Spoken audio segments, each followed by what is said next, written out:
Israel और Hamas के बीच जारी जंग में सैकड़ों लोगों की मौत हो गई है। दोनों तरफ से मिसाइलें दागी जा रही हैं, जिनका निशाना आम लोग भी बन रहे हैं।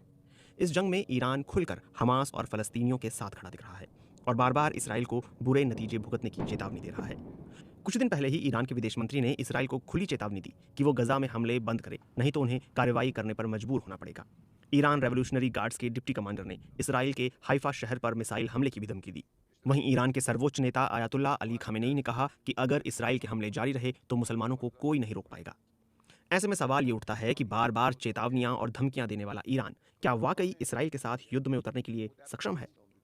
ईरान और इसराइल की दुश्मनी सालों पुरानी है। ईरान मानता है कि इसराइल ने मुसलमानों की जमीन पर अवैध कब्जा किया है और वो इसराइल के अस्तित्व को स्वीकार ही नहीं करता। दूसरी तरफ इसराइल भी ईरान को एक खतरे के तौर पर देखता है। उसने हमेशा ये कहा है कि ईरान के पास परमाणु हथियार नहीं होने चाहिए। वैसे दिलचस्प बात है कि ईरान और इसराइल की सीमाएं एक दूसरे से नहीं लगती, लेकिन इसराइल के पड़ोसी देश जैसे लेबनान और सीरिया में ईरान का प्रभाव साफ दिखता है। यही वजह है कि हमास के हमले के बाद इसराइल पर यमन, लेबनान और इराक से भी हमले हुए।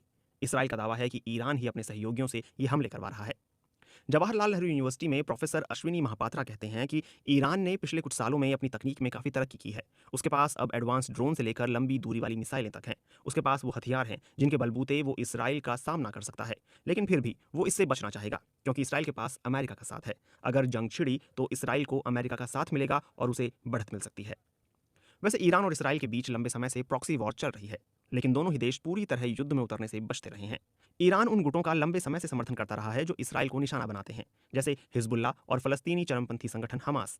इन संगठनों को ईरान का प्रॉक्सी माना जाता है। जामिया मिलिया इस्लामिया यूनिवर्सिटी में असिस्टेंट प्रोफेसर प्रेमानंद मिश्रा कहते हैं कि ईरान की क्षमता इतनी जरूर है कि वो इसराइल पर प्रॉक्सीज के जरिए हमले करे। एक बात यह भी है कि नॉन स्टेट एक्टर्स की अंतर्राष्ट्रीय कानूनों के प्रति कोई जवाबदेही नहीं होती। वो हमेशा किसी भी देश को अपने प्रतिद्वंदियों के खिलाफ बढ़त हासिल करने में मदद करते हैं। इस बात को इसराइल भी हल्के में नहीं लेता और इसीलिए इसराइल हिजबुल्ला या हमास से बड़ा दुश्मन ईरान को मानता है।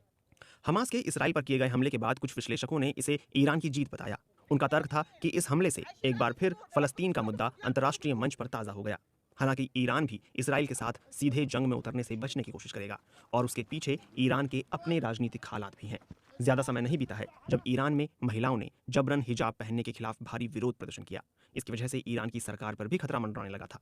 विशेषज्ञ कहते हैं कि ऐसा ना हो कहीं ईरान यहाँ इसराइल से युद्ध लड़े और वहां अपने घर में उसकी सरकार हिल जाए।